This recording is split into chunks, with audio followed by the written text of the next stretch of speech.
TikTok, Facebook, there's lots of groups that are always producing content that militates against Christianity. One of them is about Noah's Ark. The claim is there are 300,000 species. You multiply that by 2 because Noah was to bring in 2 of every kind of animals into the boat. So you had 600,000 animals in a boat. That doesn't leave them enough room to move around for a period of about a year.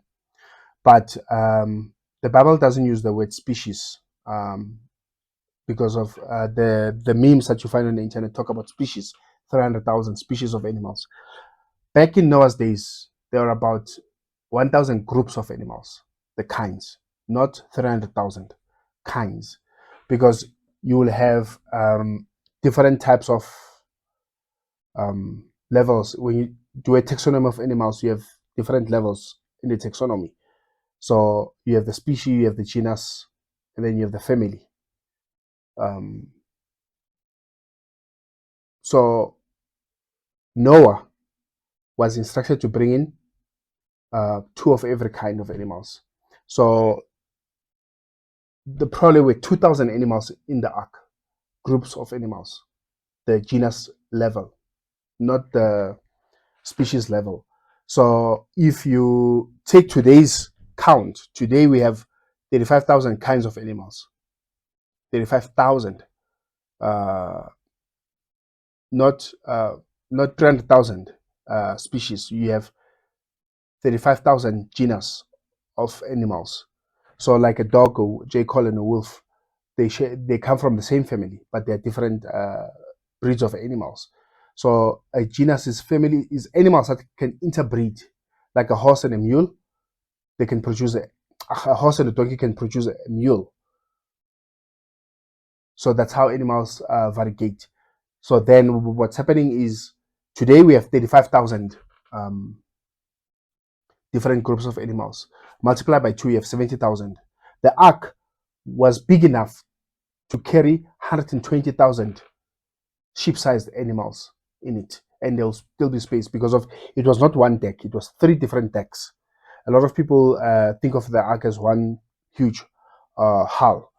That isn't the case. So in Genesis 6:15 we read that this is how you are to build the ark. The ark is to be 300 cubits long, 50 cubits wide, and 30 cubits high. So a cubit will be from the elbow to the tip of the longest finger. So the word cubit means elbow.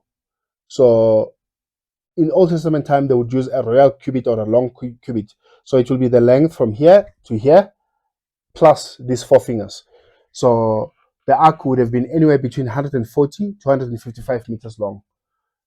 The ark would be like very high. If you stack 3 giraffes on top of each other's head, that's how tall the ark was.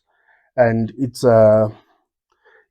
the width of it, if you put 3 buses side by side, that's how wide the ark was. It would carry about 500 railway cars, or about 480 trucks, medium-sized trucks. So the ark was huge. There was enough capacity to carry everything. So people have to read into the Bible their 21st century thinking by saying species instead of saying kind. And by doing that, they miscalculate. And they will always miscalculate because of when you look at the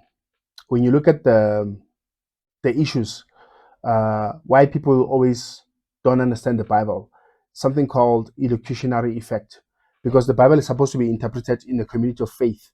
If you're outside the community of faith, you won't understand what's inside.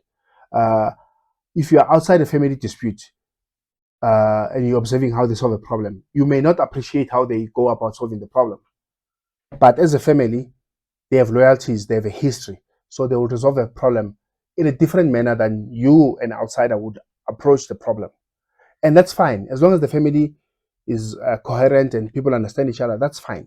So the Bible, if you read the Bible with incriminating eyes, if you read the Bible with judgment, simple things that are clear to a child will not make sense to you. One example made by Keith Matheson said that if you break into a house and you find a letter written from husband to wife, a love letter, Valentine's Day message, whatever, or anniversary message, you'll understand the words that somebody loves somebody, that somebody is touched and somebody's moved. You'll understand the words and the subject and the verb that they agree. You'll understand all those things, but you won't connect with the message because of it's not addressed to you, and you are not the one penning the letter. You are an outsider observing a phenomena outside of yourself. So, in order to understand the Bible, you have to approach it with faith. Outside of faith, simple things won't make sense to you.